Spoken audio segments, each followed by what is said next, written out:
Hello, I'm Rich, and this is our fourth part of our 5-part training series for our fundamental training for STK Free. This particular lesson is going to look at how to make a simple movie in STK and how to create what's called a visual data file. So what you're going to learn in this tutorial is how to make a movie with STK, but we're not going to create an Emmy making movie. This is just a simple intro so that you can make a movie to pass the level 1 certification. We're going to look at how to create visual data files, and all you need to know about that right now is that it's a way to take a scenario in STK, and it's not really a zip file per se, but you can take all the files in STK and put them in one file, and I'll show you how to do that. And we're going to end up looking at STK Viewer, and STK Viewer is a great tool that you don't see too much, but you can use it on a computer that does not have STK, and you can visualize your scenario that you created in 3D for presentations and that kind of thing. So this is our fourth part called Movies and Visual Data Files, and again, I'm making a fairly quick video for you so you can see how this works, but if you want an in-depth idea on how to make a movie, you definitely want to go to the tutorial called Movies and Visual Data Files. So engineers and operators often need resources to prepare visual presentations for briefings, talks, speeches, and demonstrations. In this scenario, an aircraft is flying an important mission. You will learn how to create a simple movie which can be embedded in a PowerPoint presentation or played for an audience. We're going to take an STK scenario and convert it into a visual data file which can be viewed with STK Viewer on a computer not containing a licensed version of STK, which in turn allows you to create a first-rate briefing experience for you, the presenter, and the audience. You're going to learn how to make movies with STK, create visual data files, and use STK Viewer.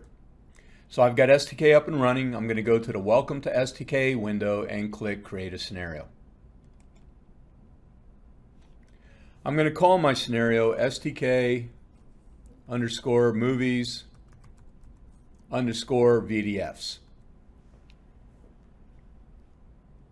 I'll leave the default start and stop time for this particular movie. Yours will be different, but that's okay because we're just showing you how to make a movie. So go ahead and click OK and start up STK.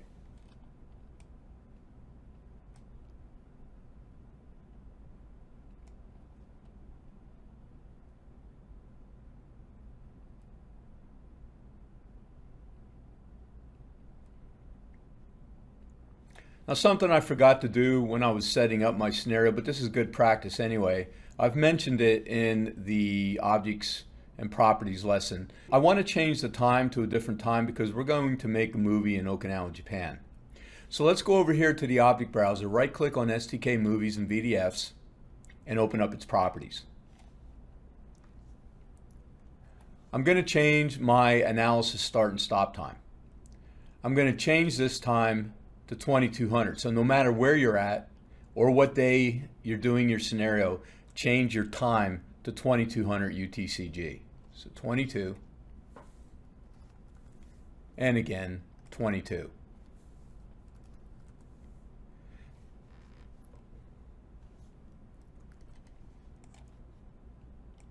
When you're done, click OK. And if you reset your scenario, it's going to reset it to your new time. Let's go back into the Insert STK Objects tool, and we're going to use Place Objects. Now I'm going to only bring in 2 place objects, but we're going to click on the map to fly our aircraft in sort of a triangle, but you'll see how this is done. So I'm going to select Place as my object, Search by Address as my method, and click Insert. You need an internet connection to use this insert by address. I'm going to type in Naha. Here's how you spell it. And you're going to select Naha Airport, Japan. I'll go ahead and make mine all yellow just so you can see them better on my screen.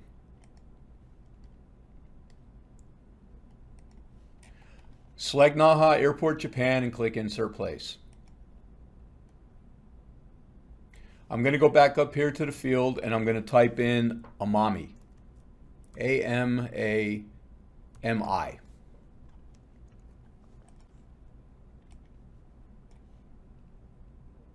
Select Amami Japan and click Insert.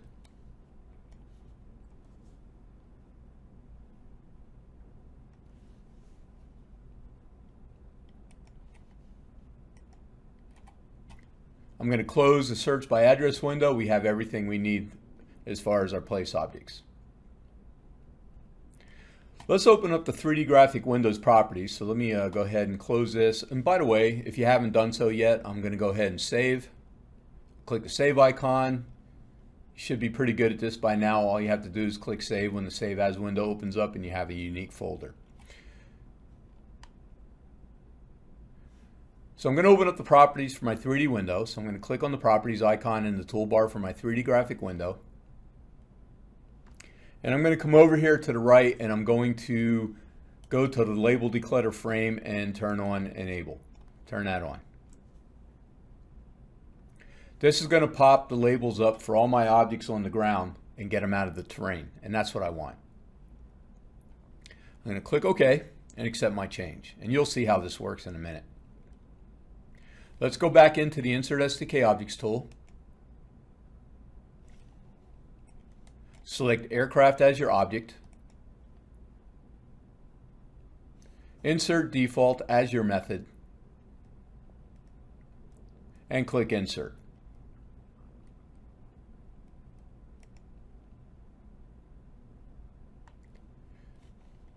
Let's rename the aircraft Photo Mission. So I'm going to go over here to the object browser, right click, select rename, and call it Photo Mission. The intent of the scenario is to show you how to create a mission after a typhoon, because the aircraft's going to do photography of the different islands out there due to the typhoon. It's just a fun little scenario. Let's go to the 2D graphic window now. The movie will be done in 3D, but we're going to create our flight in the 2D window. So you can see over here, here's Amami and Naha. I'm going to pan this over and bring them over in front of me, and then I'm going to zoom in to those two place objects. And I'm going to get them in as close as I can. Now what we're going to do is we're going to fly from Naha up to Amami, and then if you look real close on your map, you should see these two little islands down here. We'll fly down to those islands. So it's just going to be sort of a 3-point flight, Naha to Amami, and then these islands down here.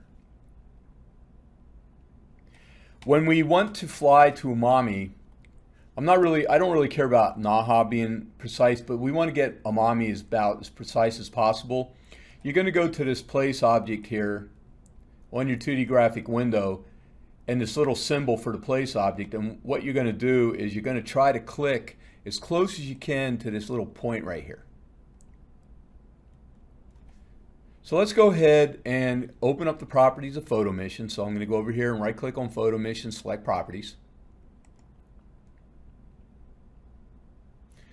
I'm going to change my altitude reference to mean sea level, so I'll open up that pull down menu and select MSL.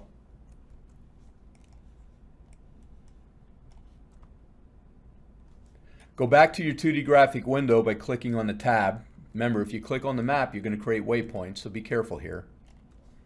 So click on the tab, bring the 2D window up to the front, and then I'm going to go down to Naha, and I'm going to click once on Naha. And then again, try to get as close as you can to the point here on this symbol. Click at Amami. And then go down here, and somewhere down here near these islands, if you can see them. If you can't, just come down here somewhere to the southeast of Amami and click once. Do you notice here that when you did this, you turned south of Amami? We're going to fix that. That has to do with your turn radius. So let's go back into the properties of Photo Mission, and we're going to make some changes. I'm going to come over here to the right and click the button called Set All. This allows me to change the altitude, speed, and turn radius of my aircraft, and we're going to change all three, so select all three. I'm going to change my altitude to 10,000 feet, so the number 10,000 and then FT for feet. I'm going to slow my aircraft down to 200 miles per hour. So I'm going to type in 200, then MI for miles, slant bar, HR for hours. And we'll change our turn radius to 2 kilometers, 2. Here are my changes.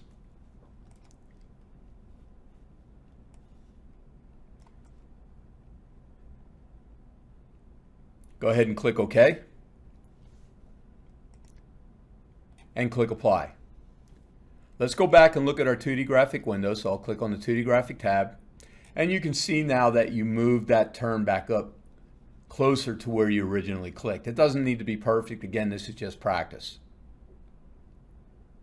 I want my plane to bank when it's in that turn, so I'm going to go back to Photo Missions Properties. And if you recall from Objects and Properties, we need to change the attitude. So I'm going to go to the Basic Attitude page, Basic Attitude.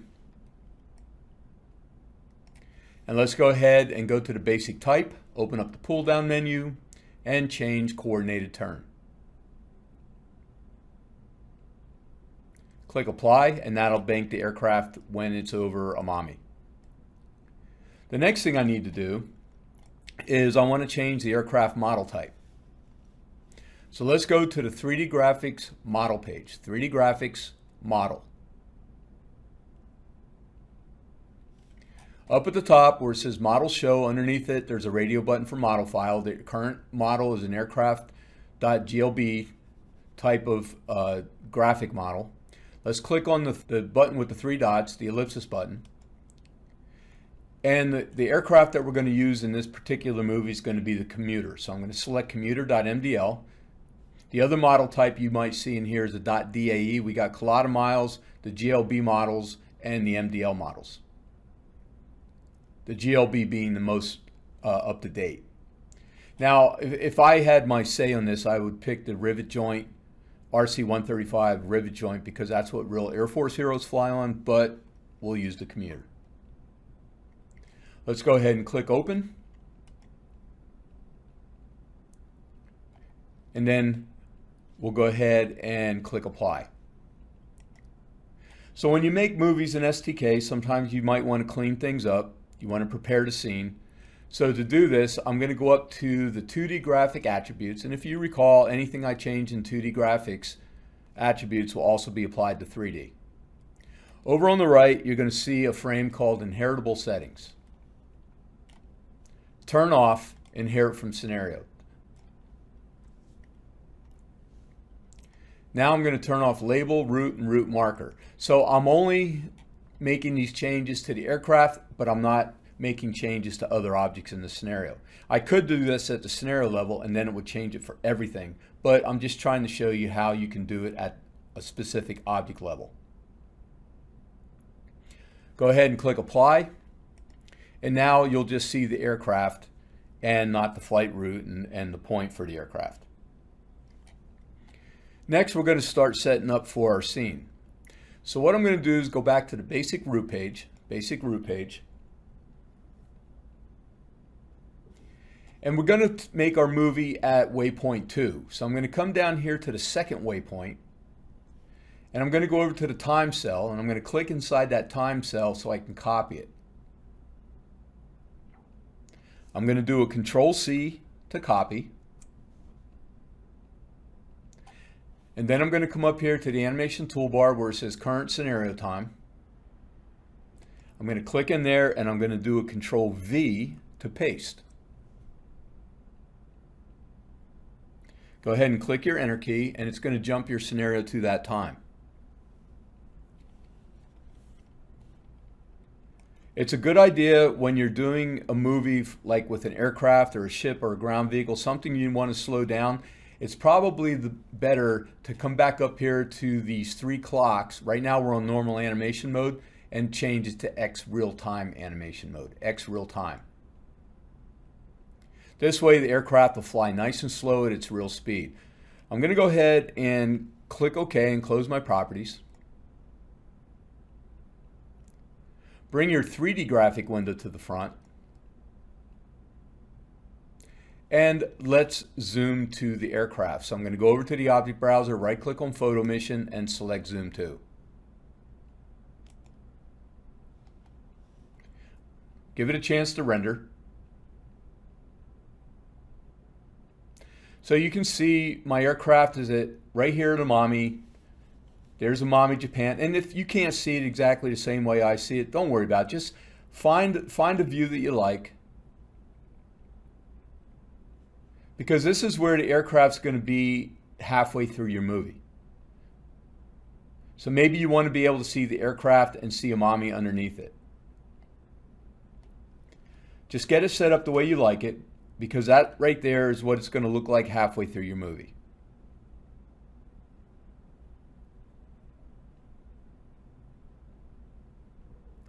Let's go back into the properties of the aircraft. I forgot to bring something in that I want to play. I want to embed a dynamic data display into my 3D graphic window. So let's go back into the properties of photo mission. Drop down to the 3D graphics data display, and we'll just use a report that comes with STK called LLA position that you can see up here at the top. Turn on show. LLA stands for latitude, longitude, altitude. Go ahead and click OK. And now when I make my movie, not only will I see the aircraft when it's flying over Amami, but I have some data. Now when you make a movie, you have to be able to resize your window. Right now my 3D graphic window is maximized. It will not work. So what I'm going to do is come up here to the upper right hand corner, and I'm going to click the icon that says restore the window to normal size.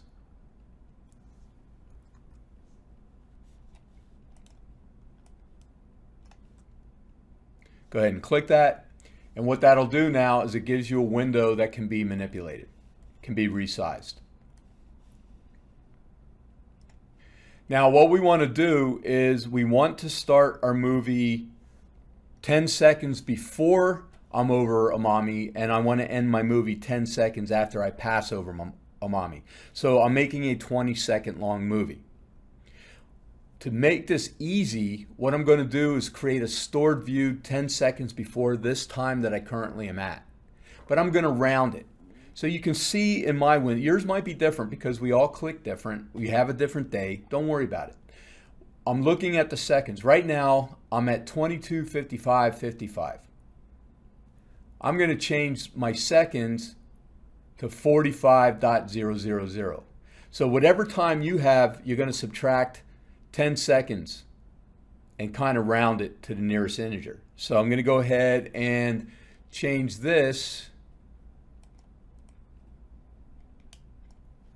to 45. And if you hit your enter key, it'll jump your aircraft to that spot. So again, you're going to go back 10 seconds. And then we're going to create a stored view. And if you recall, the stored view is this icon right here. It looks like an eyeball, an arrow, and a marshmallow. Go ahead and click that icon. I'm going to click New. And I'll just give it a name. I'll just call it Aircraft.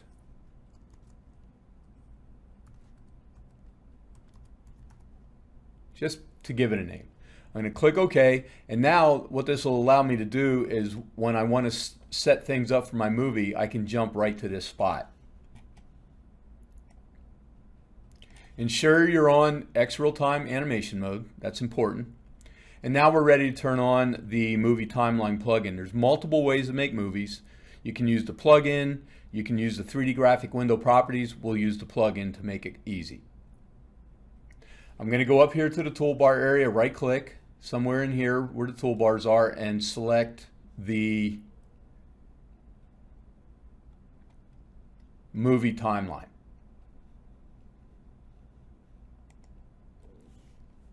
When the movie timeline opens up, you're going to click the red record button.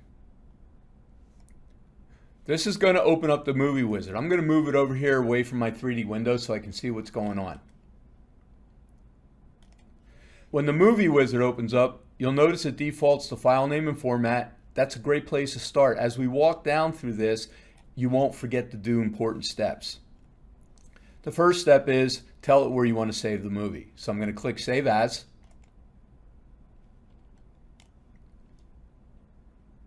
Now mine opened up to my STK12 folder and then STK Movies and VDFs. You'll notice it's in Documents, so if you have to, you can, if it's somewhere else, you can open up Documents, find your STK12 folder, find your scenario folder, and then give your movie a name. Whatever you want to call it. I'll just call mine First Movie.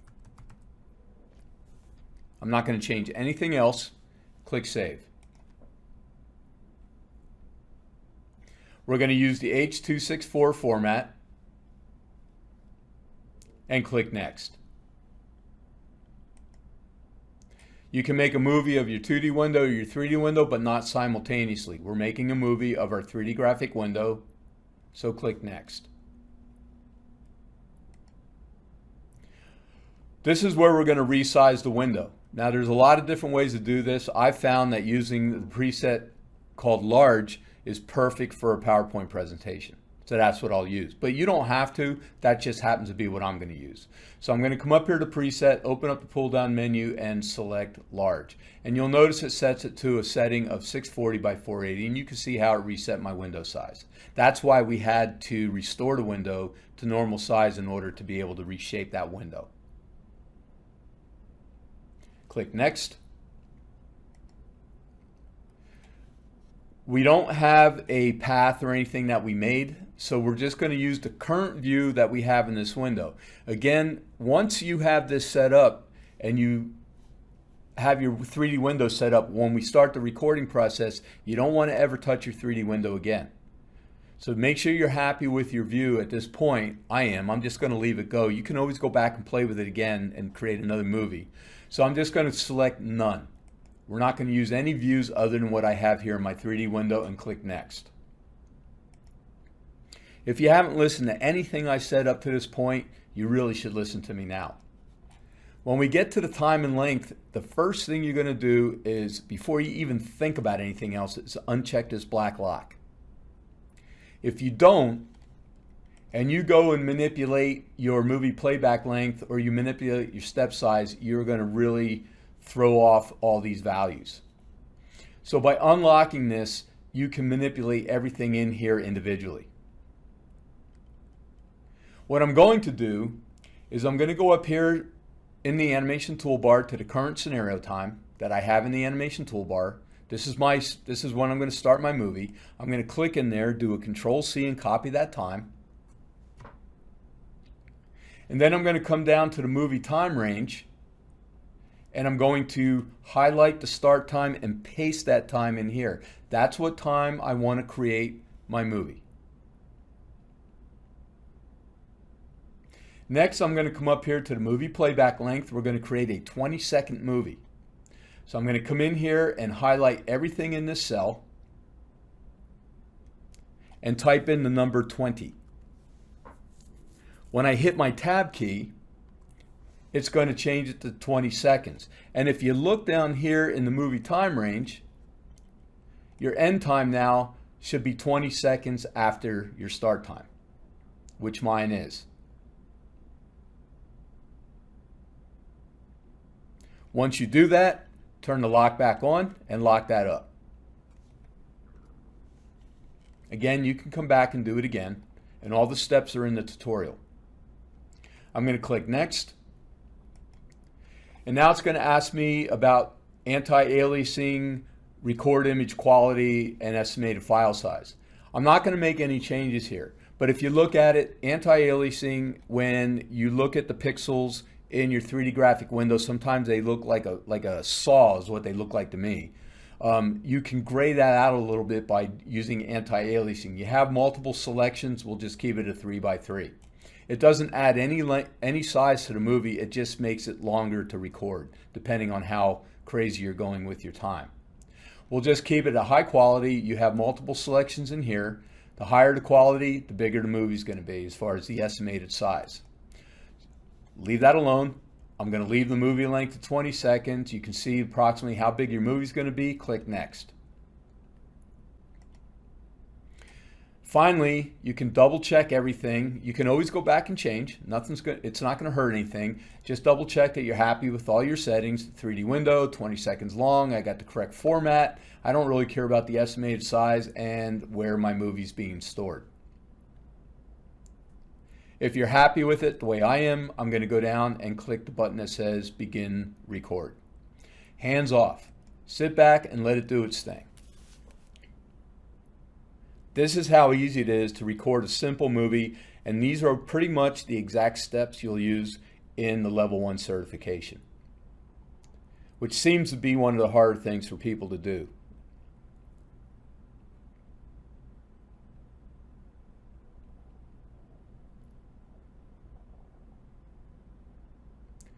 Once the movie's complete, it's going to tell you the recording is complete, and it's going to ask you if you want to play the recorded movie. I'm going to say yes. It's going to open up my media player, whatever it is, Windows Media Player, and the crowd goes crazy, and I have won an Oscar. Now again, this was a real simple movie. I don't have any articulations like spinning propellers or anything like that. I don't have a camera path where I can move the camera around, but there's other tutorials in STK that tell you how to do all that stuff. So once I have my movie and I've looked at it and I'm extremely happy with it, I'm going to go up and close this, get back into my scenario. I'm going to click Finish.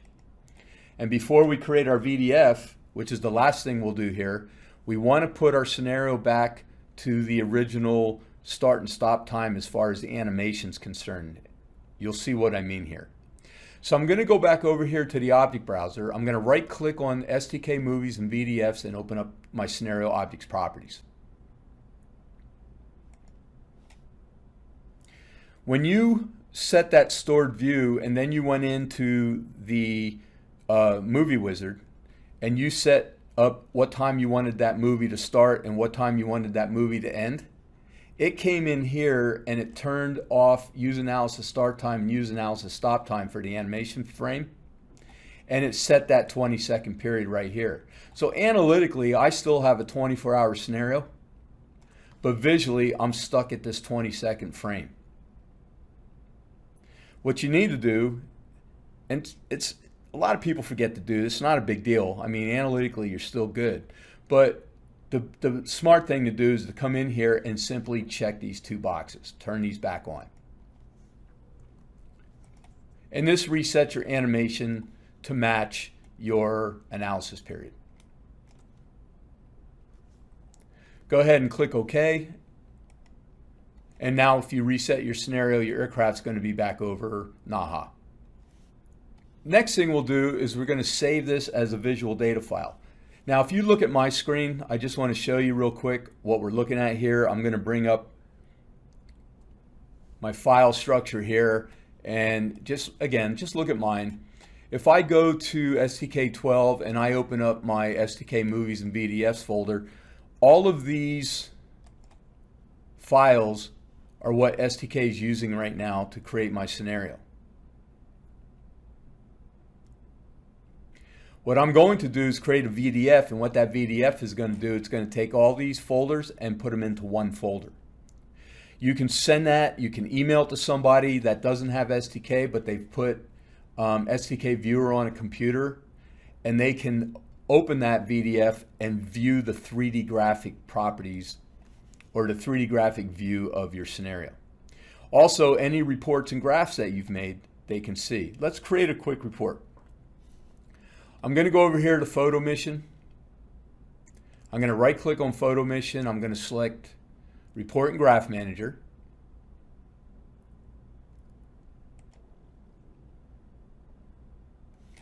And I'm going to come over here and I'm just going to simply run a LLA position report. So I'm going to select this report and generate it.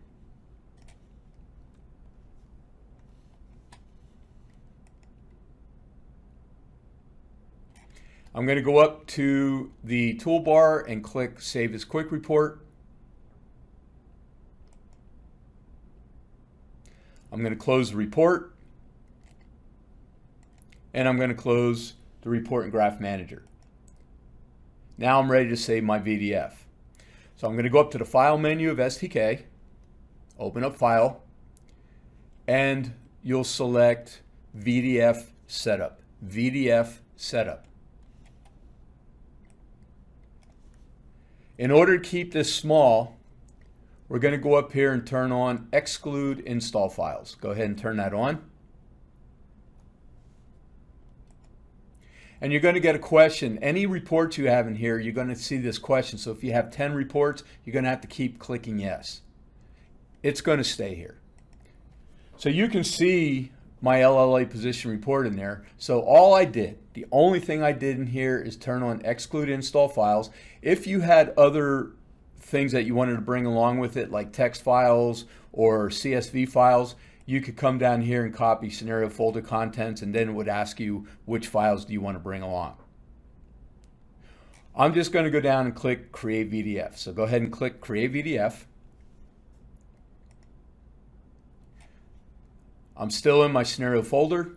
If you're not, you would have to go back to it by clicking STK User and then opening up your STK movies and VDFs. You'll notice it names it for you.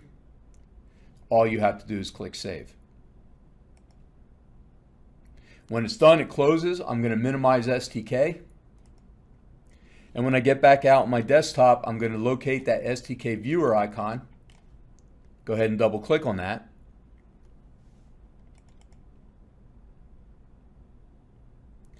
And if it's the first time you open it up, it takes a few seconds. You get this license agreement, just click Accept. And again, they can download this from the AGI website and install it on any computer. Chances are you're not doing this refresh MATLAB path tool. That's because I have MATLAB loaded and I use it sometimes with STK. So don't worry about it if you don't see that.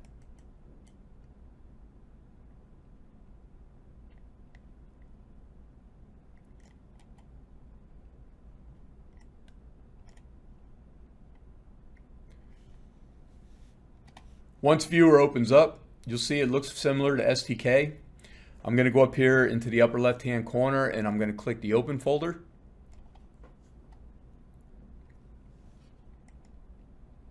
You're going to browse to your VDF that you created, so I'm going to click on STK Viewer User because I put it in my folder. If you happen to put it somewhere else, you'll have to go find it.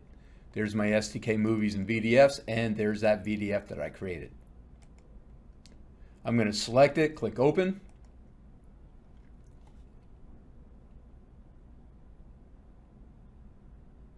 So I have a really cool movie that I can throw on like an opening PowerPoint slide as people are coming in and they're getting excited to see my extremely important briefing. I can come into Viewer and I can show them things in Viewer. For instance, I can come up here to my quick reports and I can select my LLA position, show them data. So obviously you could have other stuff in here that's more important, but you get the idea. I have the report. I can also come up here to the stored views and jump to my aircraft view when it was over Amami. I can play my scenario. I can ensure that I'm on my X real-time clock here, and everything I can see in 3D and STK, I can also see in here. This is a really, really good briefing tool. Again, you can go back to the tutorial, go through it in detail and learn this a little bit better, but here you have your movie, you have your VDF, and you have your briefing, and everybody loves you for it. So with that, I'm going to move to the summary. In this tutorial, I showed you how to create a simple movie and how to create a visual data file, i.e. a VDF. We had an aircraft fly a pattern, supposedly doing some post-typhoon reconnaissance is really what it was. I showed you how to set up your windows, how to use the movie wizard in order to make a decent movie in STK. Again, it was just an intro. There's other tutorials out there that you can go into to get a better understanding on how to use articulations and that kind of thing in STK for better movies. We looked at the movie timeline plug and its functionality in recording a simple movie. We also showed you how to import data and create files so that when you create a visual data file, the VDF, and you go to another computer that has Viewer on it, how you can not only show the visual representation of your scenario in 3D, but you can also look at reports and graphs that you brought along with that VDF. So with that, have a great day, and I'll see you when I do the last tutorial, number 5, when we talk about Connect.